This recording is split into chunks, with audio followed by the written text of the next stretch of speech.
Welcome to One More Game presented by Hoosier Pickleball. I'm your host, Matt Brandenberger. This is Bang Dink Ow, aka BDO, and I'm here with Ryan Kearns. Ryan, how you doing today? Doing well. Sun's out after kind of a typical Indiana wintry day yesterday. Feels like spring could be on the way.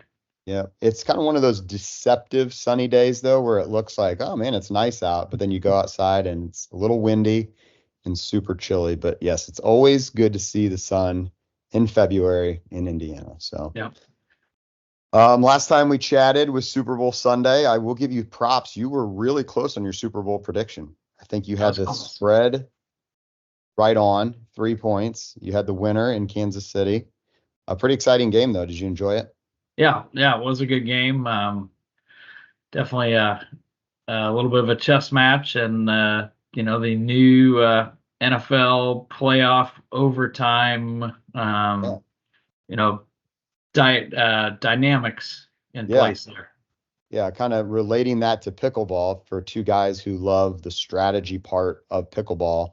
I found it very interesting, the choice to what did they do? They received. They chose the ball, which is what everybody does in the regular season, because if you score a touchdown, you end the game. Right. In the regular season. In the playoffs, then you have that second chance. I read a lot of stuff afterwards. I still think it's the right choice, though, because even if both teams score, then you do become the team that has, next four wins. Yeah. Next four wins. However, there is that added dynamic of, if you're the second team to get the ball, you're going to get a chance, and you know exactly what you need to do. So a lot to it, a lot of strategy there. And obviously it's not something that they really have to deal with unless they're in the playoffs. So it's, not going to have that choice very often. Yeah, it is definitely different than college, where you'd want to go second, because then you're always going to see what you're guaranteed to get the ball, and you see what the other team does, and you have the chance to go for it on fourth down if you need a touchdown type of thing. For sure.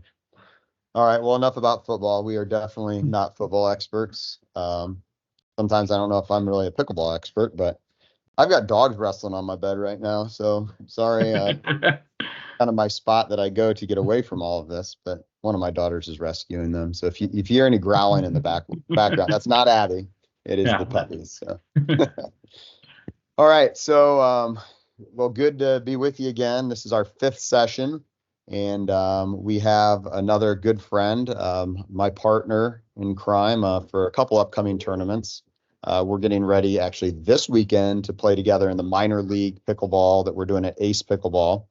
So Josh Walker is our victim this week. And then Josh and I are also playing in the APP in Cincy in May, Golden Ticket as well. So Josh, a very good player. I'm excited to look at his game. I talked to him today. We played a little bit together today, and he's excited to hear about what we have to say. I told him it might be a short podcast because surely there's not too many things we can really pick apart, but we'll jump into that after the break. Anything else before we take our first break, Ryan? No, just a quick little plug that we do have a few openings in the minor league event that's at Ace on the Saturday, March, was that Second?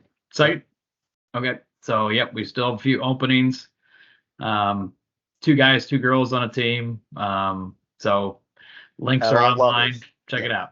Yep, absolutely. And we'll probably be calling some people early this week. But reach out to us if you hear this and you are interested. We'd love to get you on a team, but it's been a good turnout. I think we're going to have a great tournament. It's going to be a great grand opening weekend at Ace this coming weekend. So Friday night, we're going to have some special guests. Jackie Kawamoto is going to be there. You'll have a chance to play against her a few points and donate some money to charity. So that'll be a fun event with lots of stuff going on Friday night. And then Sunday for members, we do have a clinic. Ryan and I are also part of that.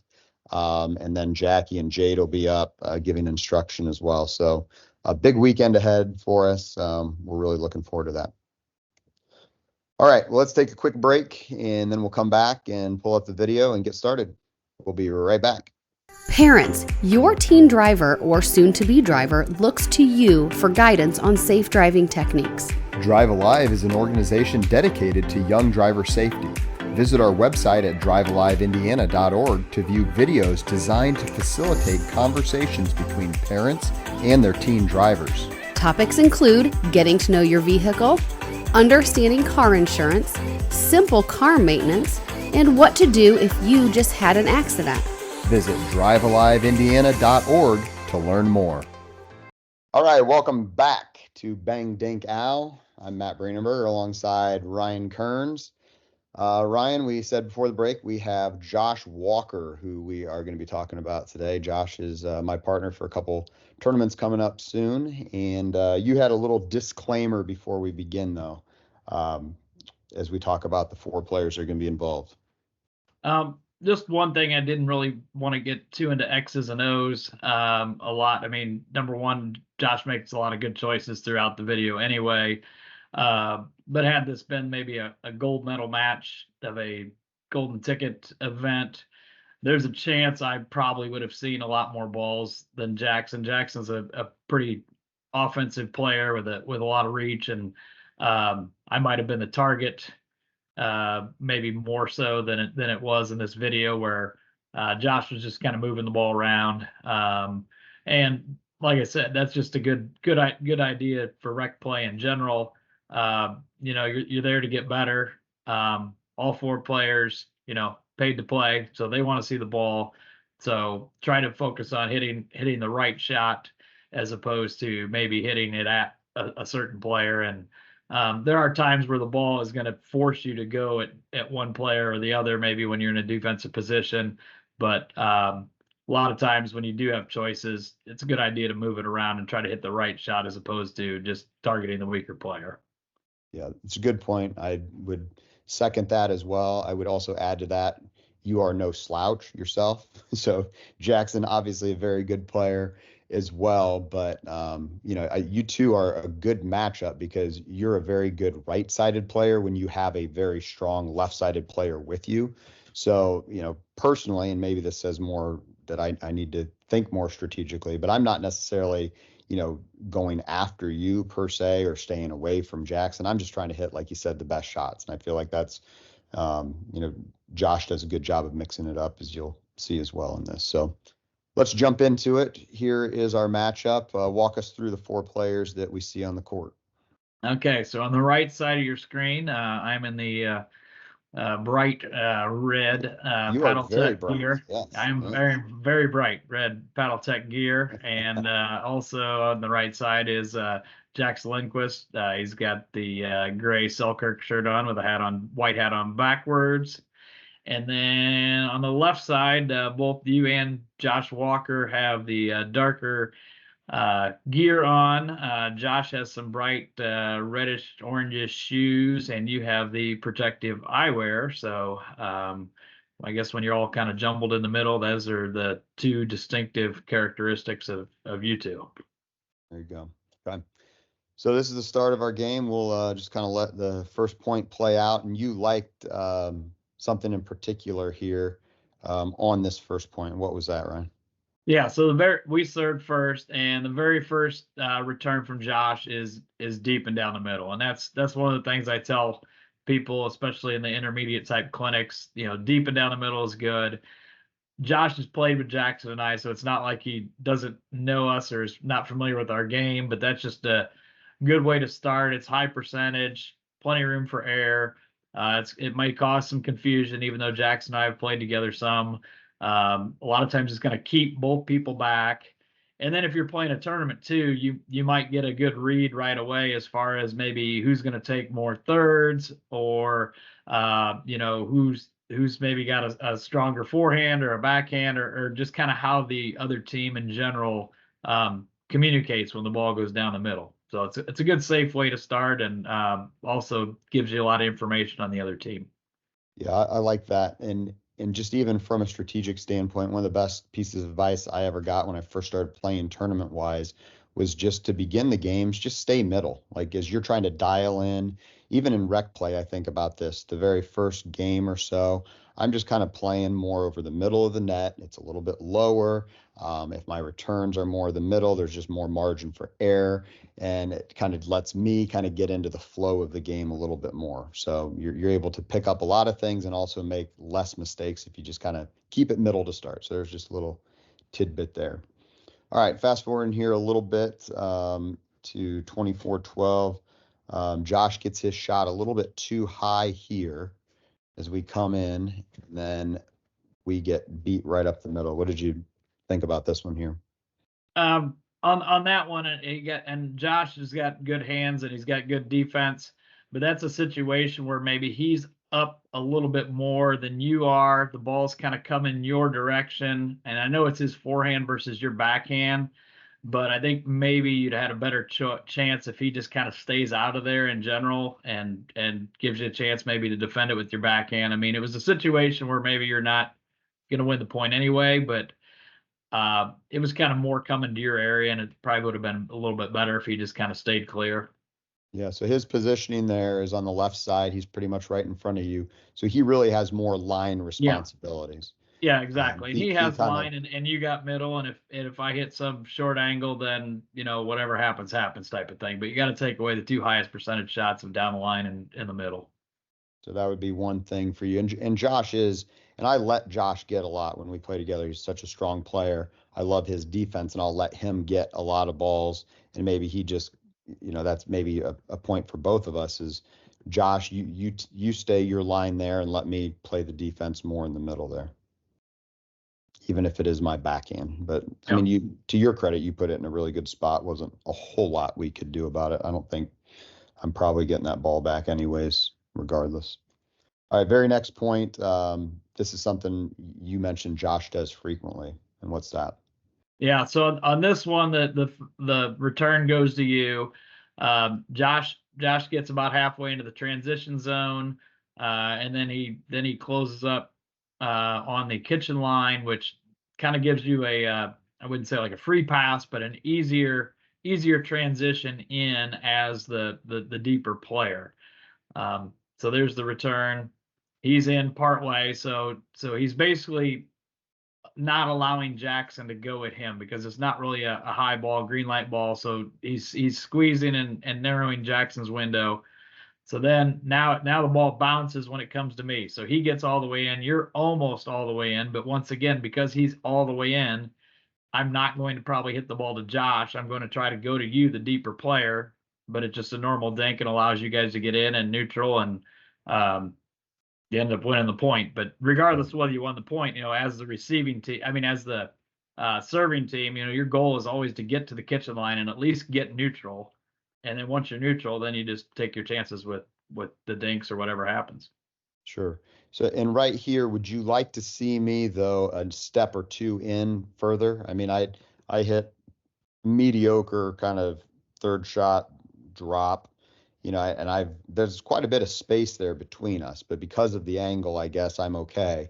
If it would have been more to Jackson's backhand, it would have exposed our middle there. But you're right with my positioning there?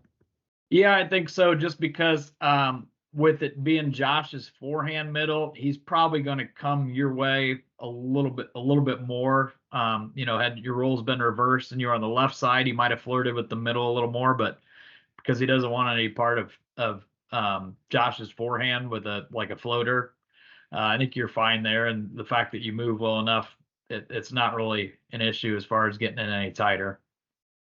And then very next point here, same thing from Josh. Matt's third isn't bad as it does bounce. Let me go back to it. Yeah, go ahead and go back to it. So, right yeah, so you serve, the return goes to you. So Josh is already kind of creeping in. He's about halfway in. Then your next one's actually your fifth shot didn't even bounce, but yet it was, not really attackable. So Josh is all the way in, and you're, basically up and pretty much neutral in that situation. That's kind of a higher level thing as far as trusting your partner's drop and at least coming in part way. But that's something even intermediate players can do, is at least take a peek. And as long as it's not like a total sitter, at least come in and put a little pressure on the receiving team. Yeah. Very next point again. You talked about a minor positioning thing here. Is this just Josh is a little too far on the right side? Is that what you're seeing here?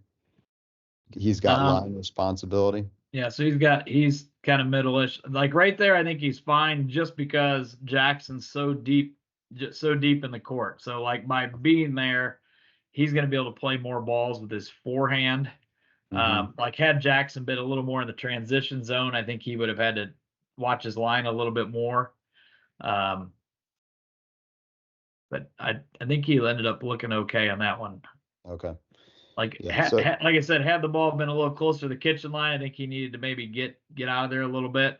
Yeah. I think he's still fine because he knows that anything to his left that you're gonna play with your forehand anyway, and he's just kind of Right.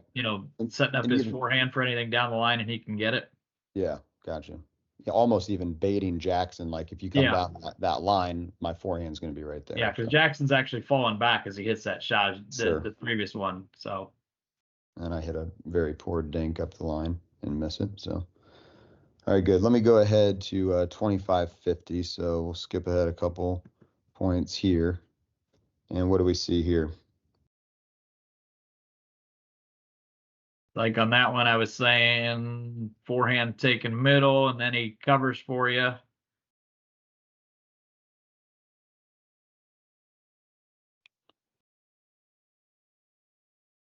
couple bad misses for me there, but you were saying at the beginning of this an example of that the forehand doesn't always take middle though. Yeah. Is that?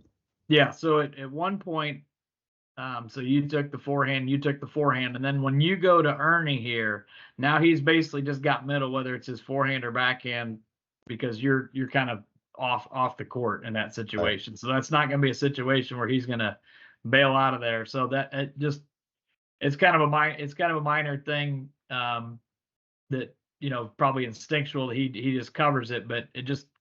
I hear a lot of people say, well, forehand's got middle. Well, there are going to be times where the forehand doesn't have middle, and that's just a time where the forehand's not going to have middle. Right. Really good point here by Josh, though. He's, again, on the right side in this, and he does a good job of kind of keeping Jackson back and then attacks you. What do you like about this point especially? Well, the first ball was great, and it kept Jackson from getting in. And then honestly, I think he surprised me a little bit. I thought he might go back to Jackson, and he picked a good spot, and I think got me in the left hip area where I could, and I wasn't really close enough to have anything on it. So he put a little stick behind that. Yeah. But his offense is pretty good. If any ball like that, any ball that's just a little bit up, whether it's forehand or backhand, he's got strong wrists. He can pop it. He can roll it. Any ball up in the kitchen line is trouble. Yeah, and really forehand or backhand side. I mean, he really does have that strong roll to both sides where he can really create that top spin on both his forehand and his backhand side. One of the things that makes him so strong, and really, even though he's a stronger player than I am, he doesn't mind being on the right side and letting me have that left a lot of the time, even though we'll mix it up a fair amount. Yeah.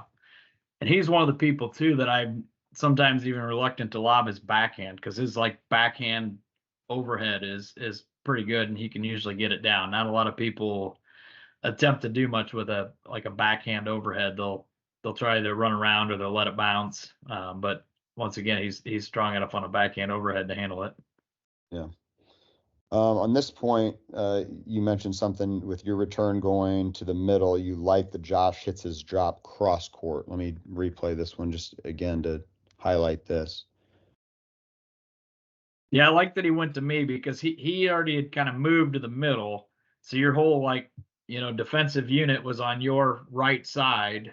Mm-hmm. And if he drops to Jackson to his left, now like both of you have to like shift to recover. But by dropping to my side, you're both basically sitting where you need to sit.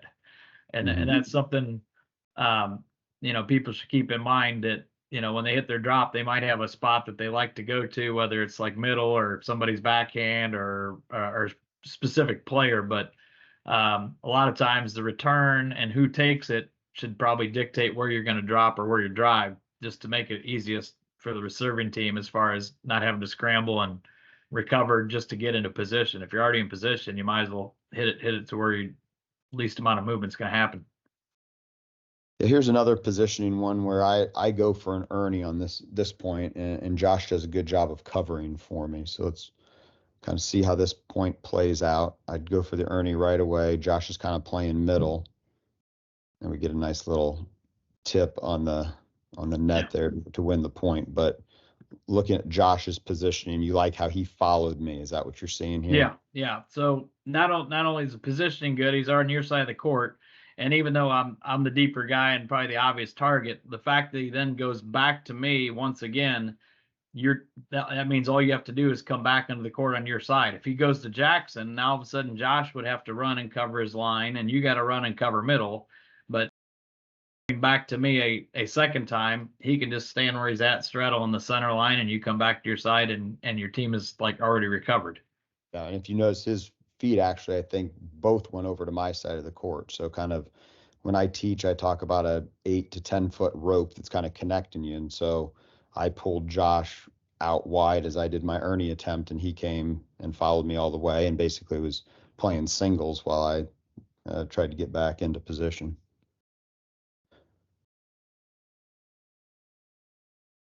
There was here maybe just a area of encouragement here for Josh, maybe a low percentage attack. Is that what you're seeing here?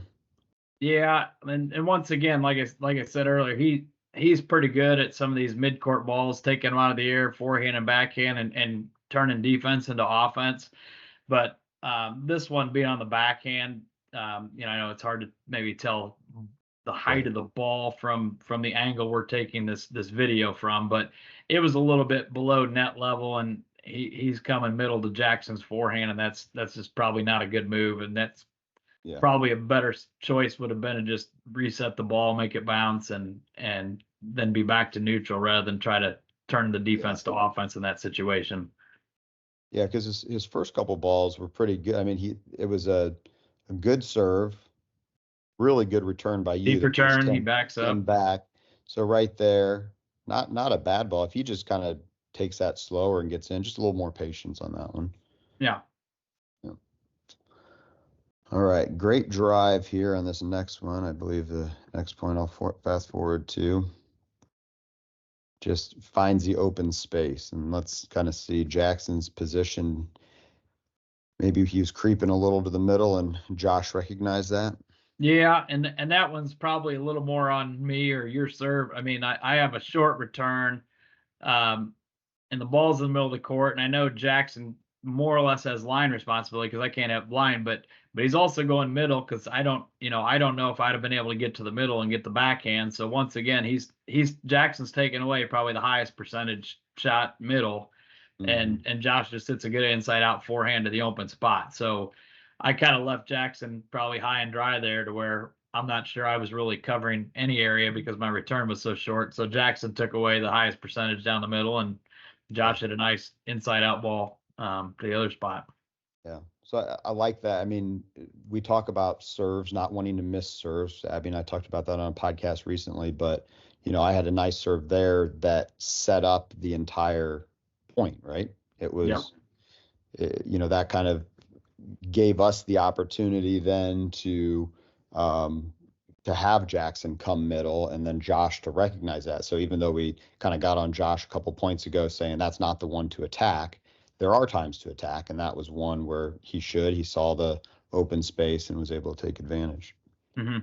And more of the pros now, I think, are like Zane Navratil, for instance, now is saying, hey, if you're not missing serves, then you're not really doing a lot with your serve. Yeah. And that's even kind of transferring over to doubles somewhat. In singles, it's always kind of been a little bit of a thing to maybe go for your serve a little bit more because it's hard to score as the server in singles. But I think a lot of the pros, when they're, allowed to put the ball where they will hold the ball in a certain spot and aren't restricted, they're starting to go for bigger serves. Yeah. As the serve is definitely a weapon. It's not just a get in to get the point started. It can set things up depending where you put it at any level, for sure. All right, and then this is the unfortunate point that I'm still apologizing to Josh for, and we'll just let this kind of play out. Little dink battle, and then I do what I do sometimes, and I leave one a little bit high. It actually was a fairly good point. Yeah. Before the mistake right there. Oh man. Yeah. I mean that tagged him, and we all knew it right away. Yeah. Yeah. You felt bad because it came off your paddle. I felt bad. I was aiming for those bright red shoes, and yeah, I didn't hit him in the shoes. And if we let this play out, we'd have about a 3 or 4 minute longer podcast. So I'll have to fast forward. But poor Josh, that was about the worst I've seen on a court in a while. So I'm not sure if Josh is wearing a cup now, but that was a pretty bad one. Yeah. Yeah, the point itself was a pretty good point. All I remember from that day was the end result, unfortunately. Right. But leading up to that, there was some good dinks, and we had a net cord and a few other things, and then couple little resets and whatnot. All right, so back to the pickleball though. A good fourth shot here really set up the mistake there by. Is that what this one is? Yeah, I think that's the fourth shot. So decent return. Josh, he gets in, and to be honest, regardless of your level, and Josh didn't crush his fourth shot, but it's tough to volley a ball from the transition zone and get it in for a drop. I mean, it doesn't matter if you're a 5'9" duper, a 5'0" duper, a 3'5" duper, volleying from the transition zone, trying to hit it with just the right touch to hit it as a drop versus trying to drive it, it's a tough ball. So yeah, for sure. And I remember one of the first things you ever said to me when I was introduced to the game is the importance of the third shot drop. But right behind it, I think the fourth shot drop is kind of the most underrated shot in pickleball. If you can, put pressure on your opponents as you've moved up to that line, that's a really big shot to master as well. Yep.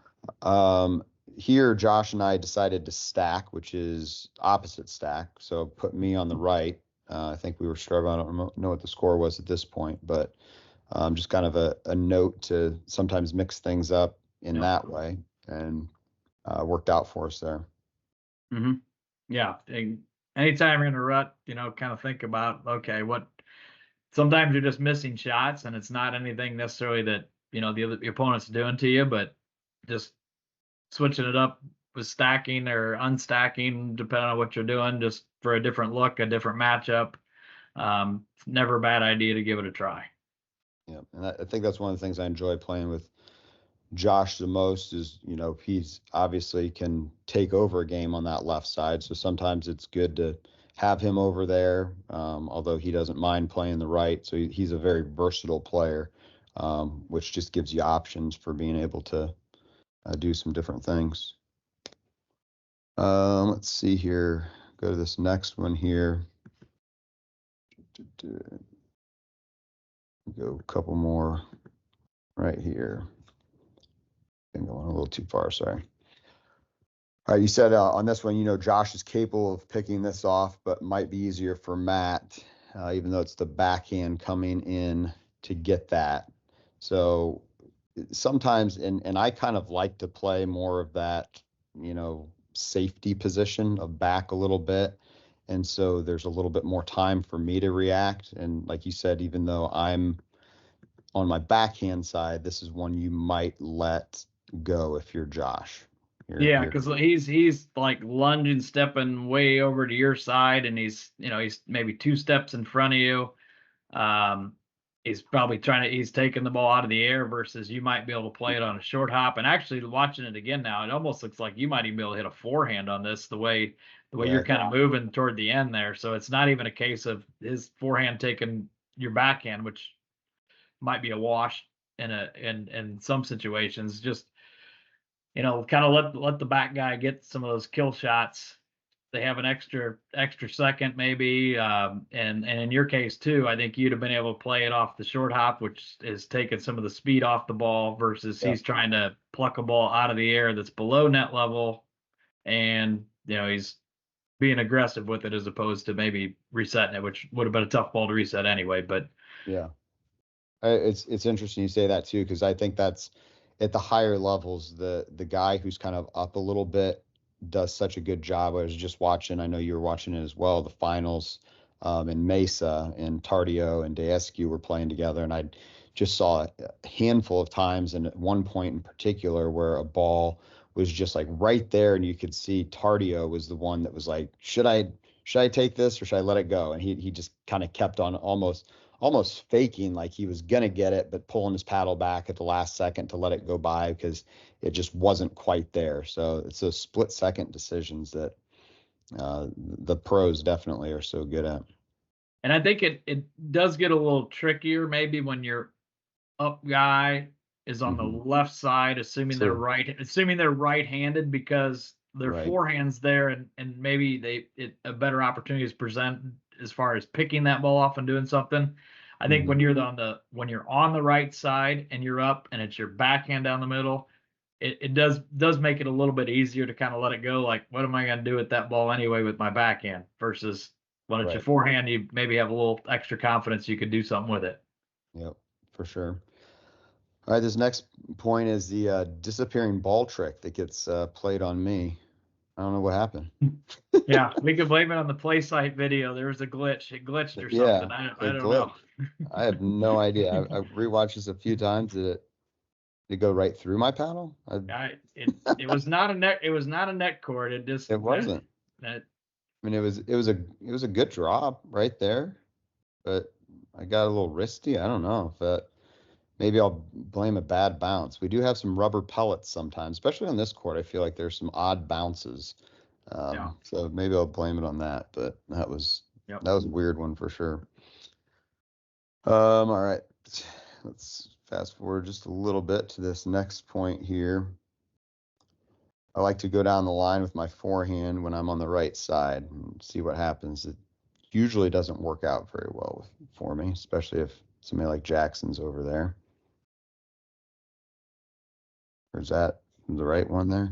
Nope, that wasn't the right one. That was a good job though of Josh keeping the pressure on us, because neither Jackson nor I really got established at the kitchen line there. At least Jackson didn't, I know, but he kept kind of basically poking and rolling the balls at us, so we couldn't get in. So he takes that out of the air, so I have to reset it. I had to reset another one. I basically popped it up, and Jackson came in to bail me out there because it was going to my backhand, but Josh kept it in the air. And once again, it's tough to have some touch on a volley in the transition zone to reset a ball sometimes. Yeah, keeping that pressure on.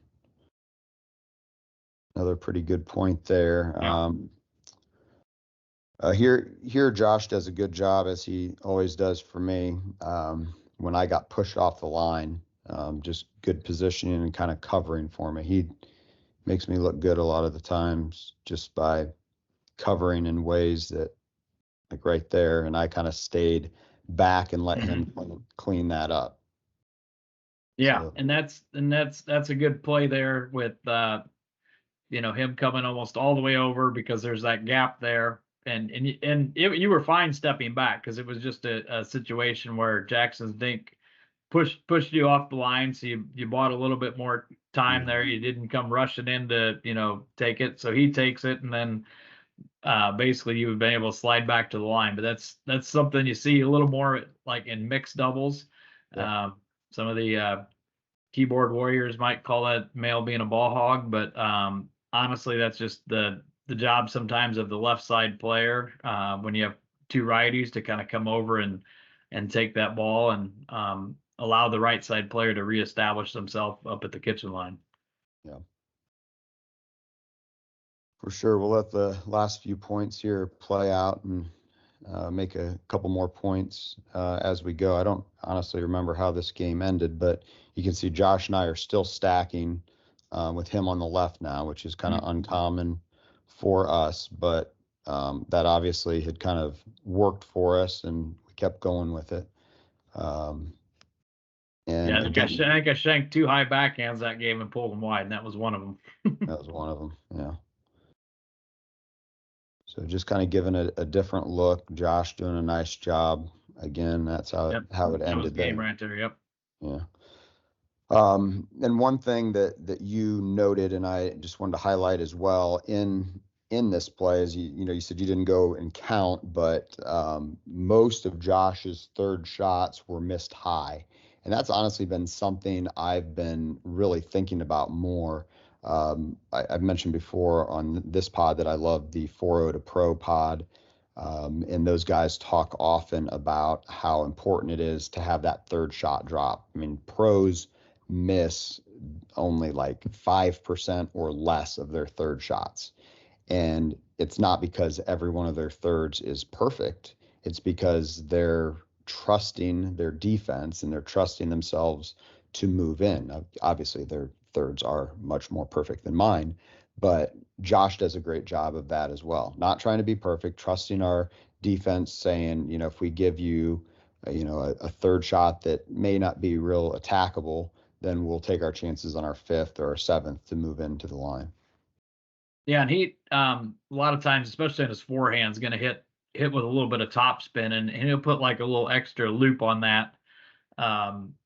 It seems like to give himself some net clearance, and then when the ball does bounce, it's gonna spin a little bit toward the receiving team with the top spin. And if you do watch some of the pros, I mean, especially like Colin John, sometimes you'd think like he hits like this moon ball for his third shot. It's like, no, I'm gonna just loop it into the kitchen. Ben and I are gonna step up there. We're gonna be ready if somebody tries to counter or go at us, and just we don't want to miss it in the net and give them any freebies. And that's just good strategic play on his part. Yep. Just getting it in. Yeah, embrace that transition zone. I say that in my lessons all the time. I felt like when my game went from, slowly getting better, and then when I took my biggest jump is when I stopped calling it the no man's land and said, this is a transition zone.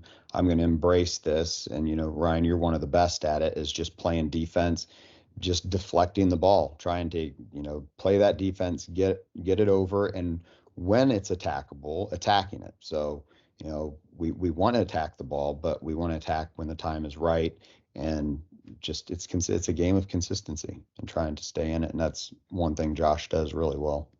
Yeah. And then I guess the other thing I didn't really put in my notes that local people would know, but I mean Josh he's really improved over this last couple of years, and just had a just I guess transformation physically, just in great shape, and everything about him, and I think with his just being in better shape, and just a more positive frame of mind as far as like his skill and his capabilities, and just proving he's one of the best around.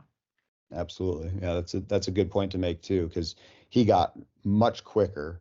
And there's times where I've played against Josh and you just can't keep the ball off his paddle. I mean, it's just, especially when he's on the left then. And that's honestly when we decide to stack differently, I'll say to him, hey, take over. Like, just every ball is yours. Just go after it. And I've played mixed against him where it's just infuriating because you hit one and you're like, you push a little further to the left and he's almost all the way over, and then you think, oh, I'll hit behind him, and then he snaps that backhand, wrister, and he's covering all sides of the court. So his, as he, like you said, physically kind of transformed his body, he got a lot quicker, and his pickleball game just went right along with it. So very, very good point as well.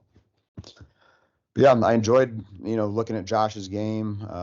He's, like you said, one of the best around, and continues to get better. He's a fun person to play with and against. He makes us all better. So thank you to Josh for letting us break down his game. And just a note to anybody else out there, we would love to look at yours, no matter your skill level. You might be one of the better ones in town like Josh, or maybe you're from out of town. Maybe you're a 3.0 and you want to see what it takes to go to that next level. Send us your video. Play site, if you are at ACE, makes it super easy to send us those links. So a shout out to ACE again for having that available. But even if you're not at ACE and you have some video clips on YouTube, you can send us that link, and we'd love to put you on the next episode of Bang Dink Ow. Yeah. And just keep in mind, if you do send it in, I mean, we're if you're like a 3035, we're not going to be nitpicking you saying, well, you should be doing this or that, like a 45 or 50 might. It's just going to be little things here and there, especially people in the 3035 level, just little things like positioning, maybe choices of where you hit your shot. We're just here to help. So. Absolutely. Yep. We would obviously never make anybody feel bad about their game or anything like that. But, Ryan and I both do lessons on the side as well. And I love working with individuals. I had a couple that I worked with last week, and it was one of their first times playing. And it's fun to see kind of the light bulb come on for them, just of some little things. As fun as that is, it's also fun when you work with a higher level player and kind of help take their game to the next level. So all levels we enjoy, especially looking at the video and seeing some of the strategic things that we can do to kind of help you learn. So keep those videos coming in. Alrighty, well, that's going to do it for another episode. Ryan, thanks as always for joining me. Yep, it was fun. All right, we'll see you next time on Bang Dink Ow. Bye-bye. As always, we want to thank our sponsors, Hoosier Pickleball, Drive Alive Indiana, Ace Pickleball, and Wheelan Real Estate. Reach out to Abby B for all your buying, selling, investing, and other real estate needs. In addition, a big thank you to the Ace Pickleball Studio in the world-famous Spiece Fieldhouse. Please make sure to subscribe wherever you get your podcasts or find us on YouTube at One More Game Pod. That's the number One More Game Pod. Hit that subscribe button and be sure to leave us a 5-star rating to help us spread the love. You can also find us on Facebook and TikTok at Hoosier Pickleball for all kinds of fun tips, tricks, and other family shenanigans. Thanks again for listening, and we will see you next time.